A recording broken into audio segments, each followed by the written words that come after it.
Venezuela is an artificial country created by Thomas Jefferson. That's basically the mood in the English-speaking internet right now. And you've all noticed, Venezuela is once again in the global spotlight.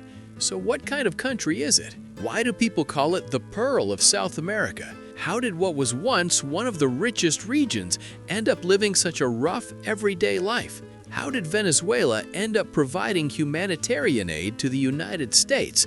And how did it rank among the top 3 countries in Viagra sales? Let's unpack everything. Please hit like because you're about to take one of the most fascinating trips. You're watching Secret Chapters, and we're starting. We have to begin with essential basics, so watch to the end if you want the full picture. Venezuela is in the north of South America, the Caribbean Sea to the north, and land borders with Brazil, Colombia, and Guyana. Its area is close to 1 million square kilometers, meaning it's larger than France and Germany combined. Population-wise, it's closer to Poland, but it's still a huge country with a capital, Caracas, comparable in size to Madrid or Berlin. I'm stressing this so you don't think we're talking about some small local state. This is a country roughly the size of half the EU, maybe even more, because Venezuela also claims a disputed territory about the size of 2 Portugals, the Essequibo region of Guyana, which we'll definitely return to. One last thing before history. The name Venezuela comes from Venice. Early Europeans saw indigenous stilt houses and compared them to the famous Italian city, hence Veneziola, Little Venice, which later evolved into Venezuela. And yes, this place is as colorful as it sounds. Venezuela's ancient history is deep. At the El Jobo site, archaeologists found hunter-gatherer artifacts about 17,000 years old. Around 14,000 years ago, there were Taima petroglyphs and unusual El Jobo projectile points, some of the earliest of their kind in South America. And the prey was just as wild, 6-meter giant sloths, 2-ton giant armadillos, and huge toxodons that looked a bit like rhinos. Proto-Venezuelans are among the main suspects in the extinction of these megafauna. Sadly, because modern research has long been Eurocentric, South America's deep prehistory is only now being properly excavated, so we'll come back to it in a few years. For now, note that before Europeans arrived, around the 15th century, roughly 1 million people lived in what is now Venezuela, similar to Portugal's population at the time. They mainly grew corn and cassava, and they also knew about oil. There's so much in Venezuela, it literally seeps from the ground. Locals called it mene and used it to start fires and waterproof canoes. Their societies weren't primitive, but they were still behind Europe technologically, which mattered when the first colonizers appeared, Christopher Columbus and Alonso de Ojeda. Spain's first permanent settlement in South America was founded right here, in Cumana, which still exists today. And the Little Venice label is linked to Amerigo Vespucci, who in this region helped prove these lands were not Asia's eastern edge, as Columbus believed, but a separate continent, hence America, Latinized from his name. After that came the resource fever. Even Columbus was drawn to the islands of Cubagua and Margarita, famous for their enormous pearl reserves. By 1531, the pearl boom had been squeezed nearly dry by Europeans. No big deal, there was always the next obsession, gold, and the fever dream called El Dorado. The hunt turned into a stampede, and it wasn't only Spaniards running, even the Germans jumped in. Venezuela ended up hosting the biggest German foothold in the New World, Klein Venedig, yes, literally Little Venice. A German, Ambrosius Ehinger, even founded what we know today as Maracaibo, basically as a logistics pit stop for El Dorado runs. Still, the true city builders were the Spanish. Valencia, Barquisimeto, Mérida, most of the modern big names trace back to Spanish foundations, including Caracas, established in 1567 and promoted to colonial capital in 1577. But don't imagine a rich metropolis yet. The demographic hit was savage. From roughly 1 million inhabitants, the population drops by about half under the combined punch of imported diseases and gunfire. The last notable indigenous leader, Tamanaco, is executed by Diego de Losada, the founder of Caracas. And by the late 1500s, Europeans are effectively in charge of the region, even though there are only about 1,000 of them on the ground. What forms next is a rough early colonial hierarchy that looks like low-tech feudalism. Spanish landowners control local labor, and intermarriage with local women becomes common. Their children, mestizos, inherit better resistance to European diseases, but for many communities, the immunity arrives too late to matter. Plantation economics then drags in another population flow. Africans are brought in to work tobacco, sugarcane, and other crops, and over time they mix with whites and mestizos as well. That's the origin of Venezuela's famously mixed population profile. In the 1800s, Alexander von Humboldt describes a country where about 8% are black, around 15% are white, roughly 25% are indigenous or indigenous descended, and the majority are mixed groups whose ancestry is already deeply interwoven. The proportions shift over time, but the overall mosaic character remains.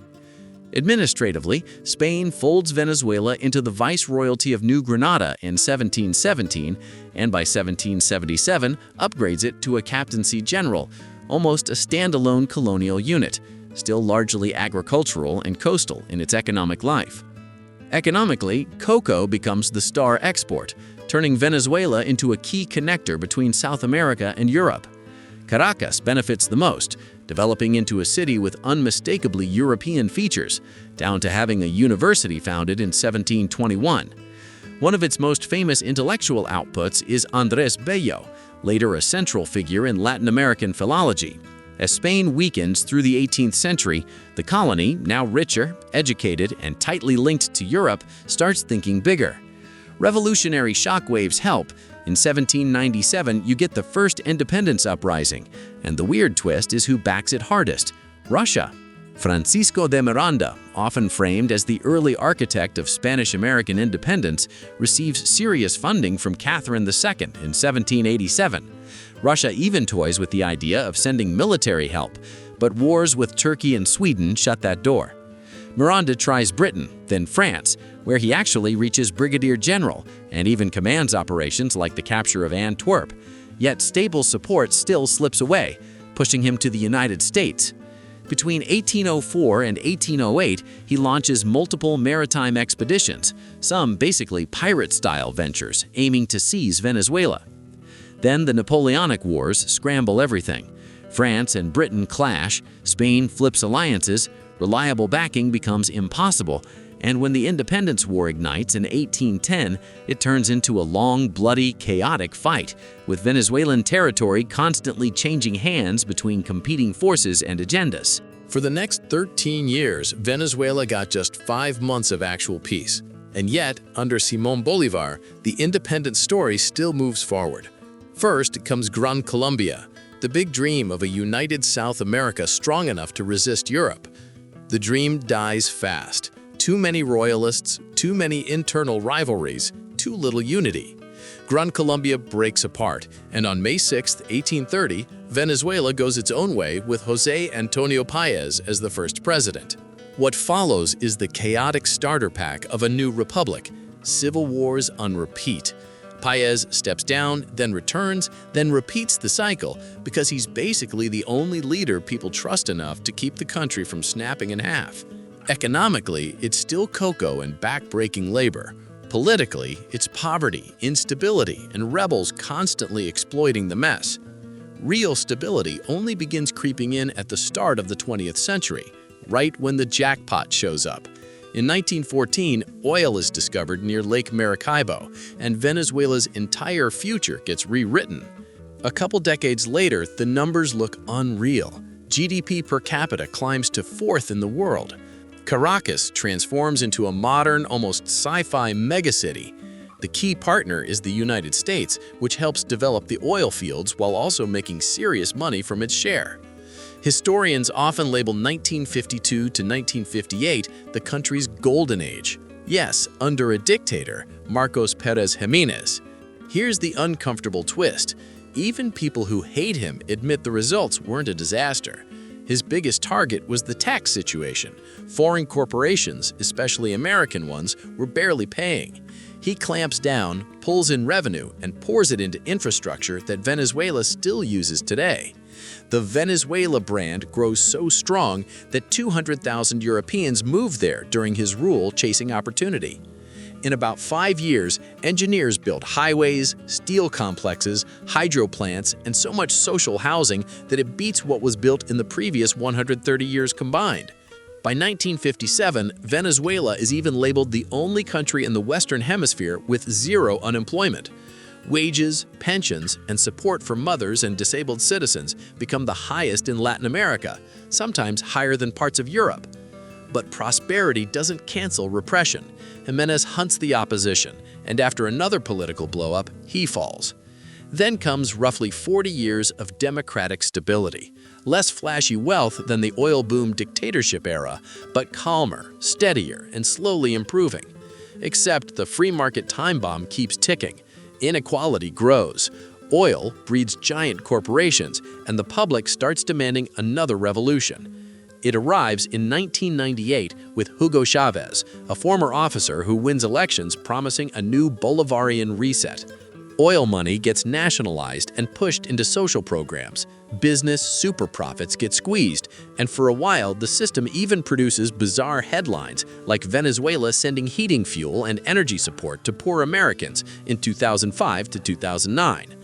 Then the bill comes due.